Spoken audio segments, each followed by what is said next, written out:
बड़े लड़ैया महोबा वाले, इनकी मार सही न जाए। एक को मारे दुई मर जाए, तीसरा खौफ खाए मर जाए। इस ओजस्वी गीत का ऐसा जादू है कि सुनने वाले की भुजाएं फड़कने लगती हैं और देश पर बलिदान हो जाने की इच्छा बलवती हो जाती है। ये है आल्हा खंड, गांव-गांव सुना और गाए जाने वाला आल्हा। ये न सिर्फ खासा लोकप्रिय है, बल्कि इसकी कहानियां इतिहास को भी संजोए हुए हैं। वीर रस से भरे हुए ये गीत बुंदेलखंड का अभिमान भी है और पहचान भी। आल्हा ऊदल नाम के इन दोनों भाइयों ने अपना सर्वस्व मातृभूमि पर अर्पित कर दिया। उनका प्रण था कि देश की एक उंगल धरती नहीं जाने देंगे।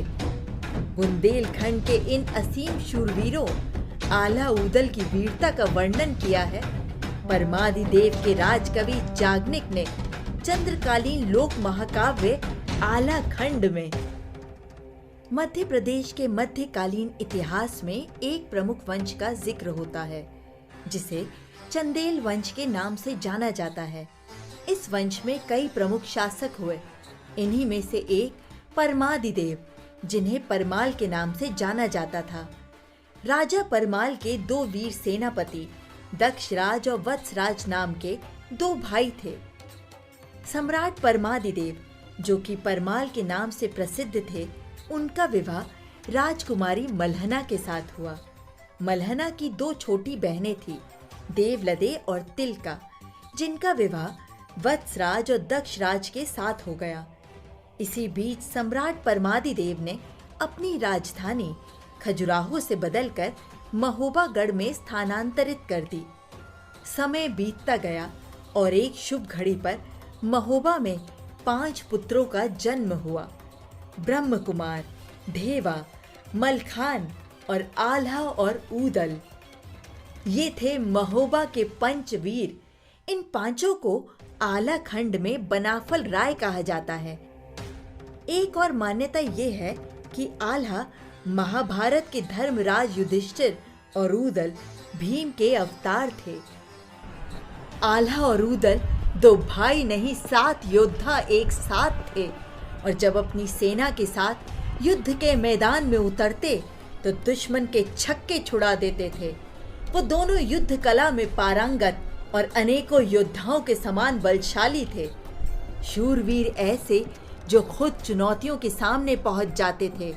वो डंके की चोट पर कहते थे, 12 बरस लो कूकर जीवे, 13 लो जिए सियार, बरस 18 क्षत्रिय जीवे, ज्यादा जीवे को धिक्कार। यानी 12 बरस की आयु कुत्ते की होती है, 13 वर्ष तक सियार जीता है, लेकिन क्षत्रिय का पुत्र अगर 18 वर्ष से ऊपर जी जाए तो उसके जीवन पर धिक्कार है। आल्हा ऊदल ने अपने राज्य की रक्षा और अपने साहस का लोहा मनवाने के लिए 23 रणभूमियों में 52 लड़ाइयां लड़ी और एक में भी परास्त नहीं हुए। पर यह समय देश में आंतरिक कलह का था। हर शासक अपना वर्चस्व स्थापित करना चाह रहा था। 11वीं सदी में बुंदेलखंड विजय का सपना लेकर पृथ्वीराज चौहान ने चंदेल शासन पर हमला कर दिया। उस वक्त चंदेलों की राजधानी महोबा थी। आक्रमण को रोकने और मुंह तोड़ जवाब देने की पूरी तैयारी की जा रही थी और इसकी पूरी जिम्मेदारी आल्हा को सौंप दी गई। पृथ्वीराज चौहान जैसे शक्तिशाली शासक का महोबा राज्य पर आक्रमण की खबर सुनकर आल्हा का मन विचलित हो उठा। एक क्षत्रिय होने के कारण युद्ध करना आल्हा का कर्तव्य था, इसलिए युद्ध से घृणा होते हुए भी वो युद्ध भूमि में जाने के लिए सदैव तत्पर रहता था। आल्हा और ऊदल मां शारदा के परम भक्त थे। कहा जाता है आल्हा ने मां शारदा के मंदिर में 12 वर्षों तक तपस्या की और उनकी तलवार से संसार नाश करने वे युद्ध में अजय रहने का वरदान प्राप्त था। युद्ध की खबर सुन आल्हा मां शारदा के मंदिर की तरफ चल पड़े। हे मां शारदा, मैं बचपन से ही तुम्हारे चरणों में अपना सिर झुकाता हूँ। आज हमें अपने राज्य को आने वाले खतरे का आभास हो रहा है। क्या मैं इस खतरे से निपट पाऊंगा? मुझे अपनी ताकत पर घमंड नहीं है माँ। मेरी भुजाओं में उसकी तलवारों को रोकने का साहस है माँ। मुझे आशीर्वाद दो माँ कि मैं इस युद्ध में कहर बरसाऊं और अपने शत्रुओं को धूल चटाने में कोई कसर नहीं छोड़ूं। आल्हा इतना कहकर उठा और जाने लगा। सामने ऊदल को देख ठहर गया। उदल, तुम? हाँ भाई हाँ, मैं जानता था कि आप यही माँ देवी के मंदिर में ही मिलोगे। हे माँ, चाहे मेरी जान ही क्यों ना चली जाए, लेकिन मेरे जीते जी मैं मेरे राज्य की स्त्रियों और बच्चों पर कोई आंच नहीं आने दूंगा। आल्हा और ऊदल बुंदेलखंड के राजा परमार के पास गए और उनसे चर्चा करते हुए बोले, क्षमा कीजिए महाराज, युद्ध की घोषणा मैंने कर दी है। यूं कायरों की तरह बैठे रहना हमें पसंद नहीं। राजा परमार बोले, देखो उदल, जल्दबाजी में किया गया कोई भी काम हमें हार की तरफ इशारा करता है। माना कि तुम पराक्रमी हो, तुम्हारे अंदर 100 से ज्यादा योद्धाओं से युद्ध करने की शक्ति है, पर यह मत भूलो कि पृथ्वीराज के पास सैनिकों की कमी नहीं और वह खुद शक्तिशाली योद्धाओं की गिनती में भी गिना जाता है। ऊदल क्रोध से कांपते हुए बोला, तो आप क्या कहना चाहते हैं कि मैं यूं ही हाथ पर हाथ रखकर बैठा रहूं और वो मेरे राज्य पर आक्रमण करके मेरे पूरे राज्य को तहस नहस कर दे? नहीं महाराज, ये असंभव है। मेरे जीते जी ऐसा कदापि नहीं होगा। राजा परमार ने ऊदल को समझाते हुए कहा, मैंने कब कहा कि यूं ही हाथ पर हाथ रखकर बैठे रहो? लेकिन एक मौका पृथ्वीराज चौहान को भी मिलना चाहिए। कैसा मौका महाराज? अब तो युद्ध की घोषणा भी हो चुकी है। तो क्या हुआ आल्हा? पृथ्वीराज के दरबार में शांति दूत को भेजा जाए, शायद वो मान जाएं और युद्ध की स्थिति टल जाए। वो कभी इस बात के लिए तैयार नहीं होगा महाराज, क्योंकि उसके मन में बुंदेलखंड की जीत ग्रसित हो चुकी है। ऊदल का बड़ा भाई आल्हा शांति प्रिय था। उसने ऊदल के इस बर्ताव को देखकर समझाने का प्रयास किया। देखो मेरे भाई, इतना उतावला होने की जरूरत नहीं है। महाराज की बातों को अगर गौर किया जाए तो इसमें निसंदेह नहीं है कि आने वाले भविष्य में लोग हम लोगों के बारे में गलत सोचेंगे। कोई भी युद्ध इतिहास के पन्नों में दर्ज हो जाता है। हमें कोई भी कदम सोच समझकर उठाना चाहिए। अपने बड़े भाई आल्हा की बात मानकर ऊदल शांत हो गया।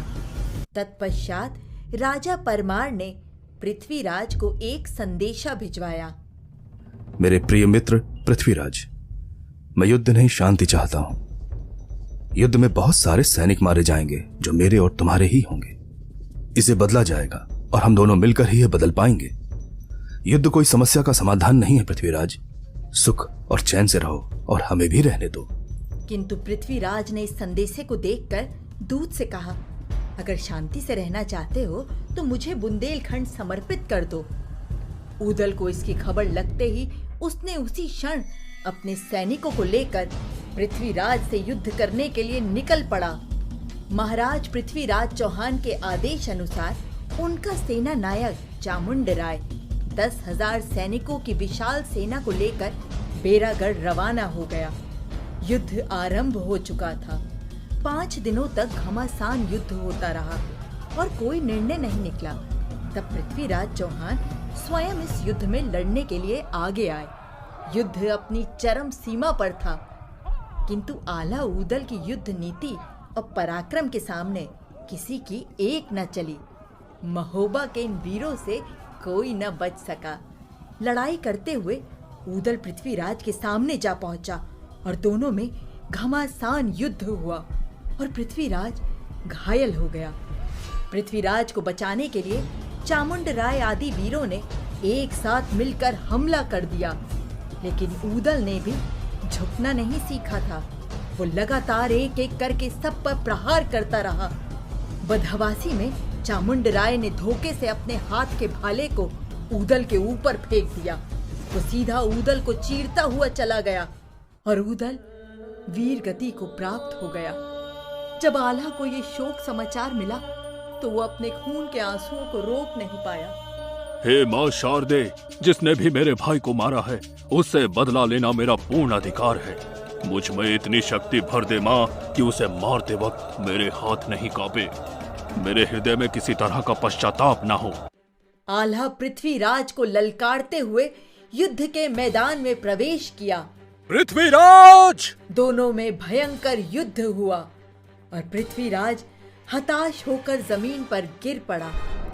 पृथ्वीराज गिड़गिड़ाते हुए बोला, आल्हा मुझे माफ कर दो, मुझ पर रहम करो, मैं तुमसे दया की भीख मांगता हूँ। तुम पर रहम? तुमने मेरे भाई को मार डाला जो मेरी जान से भी ज्यादा प्यारा था। उस पर मैं अपनी जान न्यौछावर करता था और तुमने उसकी हत्या कर दी। अरे पापी कहीं के, तुम्हें इस दुनिया में रहने के लिए कोई जगह नहीं है। आल्हा पृथ्वीराज को तड़पाता रहा, उसके शरीर के कई हिस्सों में अपने तलवार से जख्म देता रहा ताकि वो तड़पे और मौत भी मांगे तो ना मिले। पृथ्वीराज चौहान अपने जीवन की भीख मांगते रहे ताकि उन्हें वीर गति मिले। वीर गति? तुमने तो मुझसे रहम की भीख मांगी है और वीर गति की बातें करते हो। वीर गति तो उसे कहते हैं जो हंसते हंसते अपने प्राणों की आहुति दे दे। अरे तुम तो कायर हो पृथ्वीराज। आल्हा पृथ्वीराज को मारने के लिए अपनी तलवार उठाता है कि आल्हा के गुरु गोरखनाथ आ पहुंचे। ठहर जाओ आल्हा, ये क्या करने जा रहे हो तुम? अगर तुम इसे मार दोगे तो तुम्हारे और इसमें फर्क ही क्या रह जाएगा आल्हा? मुझे मत रोकिए गुरुवर, इसने मेरे जान से प्यारे भाई उदल को मारा है।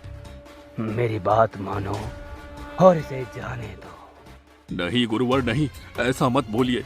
यदि मैंने इसे जिंदा छोड़ दिया तो उदल की आत्मा मुझे बार बार झकझोरेगी, धिक्कारेगी। खून का बदला खून, हम जैसे योद्धाओं का उसूल है गुरुवर।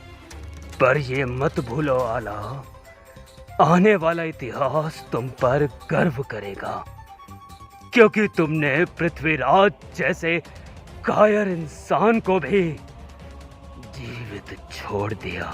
आल्हा ने अपने गुरु गोरखनाथ की आज्ञा अनुसार पृथ्वीराज को जीवन दान दिया और अपने शिविर में लौट आया। युद्ध के इस अंतिम दिन में पृथ्वीराज चौहान को जीवन दान मिला और उसकी सेना को पीछे हटना पड़ा। तत्पश्चात मां शारदा के आदेश का अनुपालन करते हुए आल्हा ने अपनी तलवार को शारदा देवी के मंदिर पर समर्पित कर दिया और तलवार की नोक को टेढ़ी कर दिया और वैराग्य ले लिया। आल्हा की तलवार को आज तक कोई भी सीधा करने में असमर्थ रहा है। मान्यता है कि मां शारदा के मंदिर में मां की आरती के बाद मंदिर के सभी कपाट सुनिश्चित समय पर बंद हो जाते हैं और जब सुबह मंदिर को खोला जाता है तो मंदिर में मां की आरती और पूजा किए जाने के प्रमाण दिखते हैं। आज भी ये माना जाता है कि मां शारदा के दर्शन प्रतिदिन सर्वप्रथम आल्हा और उदल ही करते हैं। आल्हा आज भी अमर है। ये काव्य रचनाएं शौर्य और वीरता से प्रेरित गीत और गाथाएं हैं जो आज भी हमें अपनी धरोहर पर मान कराती हैं। जय आल्हा, जय उदल।